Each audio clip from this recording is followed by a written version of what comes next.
লা হাওলা ওয়ালা কুওয়াতা ইল্লা বিল্লাহ, লা হাওলা ওয়ালা কুওয়াতা ইল্লা বিল্লাহ।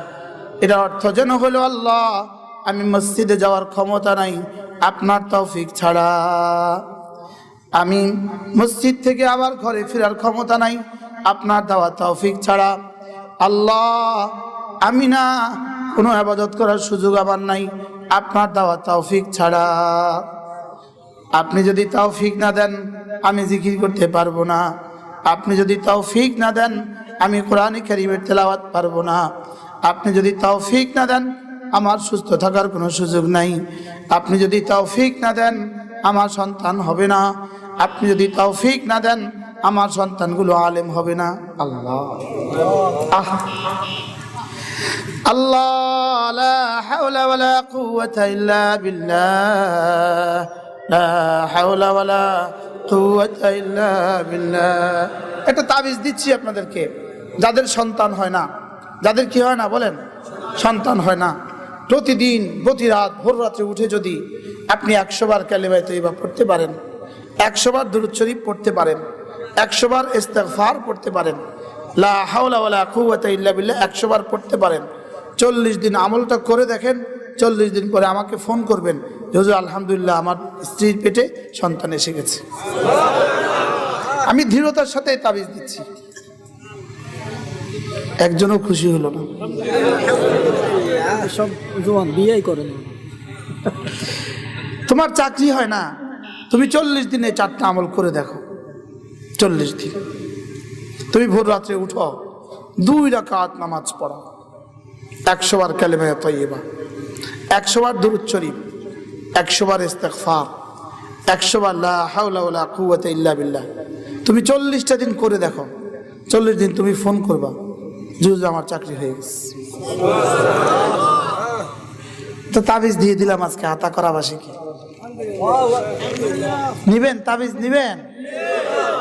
আল্লাহ তাআলা তৌফিক দান করেন। খাজানা তো ওখানে, ওখান থেকে নিতে হয়। খাজানা উপরে, বলেন খাজানা কোথায়? খাজানা মোবাইলে নয়, খাজানা উপরে। খাজানা ফেসবুকে নয়, খাজানা উপরে। খাজানা টেলিভিশনে নয়, খাজানা উপরে। খাজানা ফেসবুকে নয়, বুঝে নাই? ওয়াফিস সামাই রিজকুকুম ওয়া মা তুআদুন। আল্লাহ তাআলা বলেন তোমাদের রিজিক আসমানে। রিজিক কোথায়? আল্লামা ইবনুল কাইয়িম আল জাওজিয়া আলাইহির রাহমাহ বলেন রিজিক যদি আসমানে হয়, আপনার বাড়িতে যদি কোনো মেহমান আসে আর আপনি যদি কোনো বাচ্চাকে বলেন এই যাও তো ডাব পেড়ে নিয়ে আসো, পেয়ারা পেড়ে নিয়ে এসো, তো বাচ্চা যায় পেয়ারা লাগান পায় না, তো কি ব্যবহার করে? টোঁড়া। কি ব্যবহার করে? জোরে কন। টোঁড়া দিয়ে কি করতে হয়? পাড়তে হয়, আম পাড়তে হয়, ডাব পাড়তে হয়, লিচু পাড়তে হয়। তো আল্লামা ইবনুল কাইয়িম আল জাওজিয়া বলেন ওয়াফিস সামাই রিজকুকুম ওয়া মা তুআদুন। রিজিক আসমানে। সুবহানাল্লাহ। সন্তান আসমানে। বলেন সন্তান কোথায়? আসমানে। সমাধান ঈমান ও আমল, লগি ঈমান ও আমল। সুবহানাল্লাহ বলে না। আসমান থেকে পাড়ার হাতিয়ার কি? জোরে কয় না। আসমান থেকে পাড়ার হাতিয়ার কি বলেন? আপনি বলবেন হুজুর তাহলে তো আপনাদের সম্পদ সবচেয়ে বেশি হওয়ার কথা ছিল, তা আপনাদের কম কেন? আপনাদের তো কি আছে? লগি আছে, তা আপনারা পারেন না কেন? তা রব্বুল আলামিন যেন বলেন, কি বলছেন শুনবেন? কয় এ পারে তোমাদেরকে কম দিব, ও পারে বেশি দিব। তোমাদের লগি ঠিক, তবে এ পারে নয়, ও পারে দিব। সুবহানাল্লাহ বলবেন না? আপনি বলবেন হুজুর নামাজ ছাড়া, রোজা ছাড়া, বরং এই নাস্তিকগুলোর এত সম্পদ কেন, ওদের এত দৌরাত্ম্য কেন?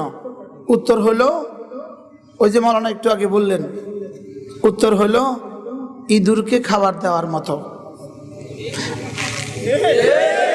ইঁদুরকে বক্সে খাবার দেওয়া হয়, ইঁদুরকে আদর করে,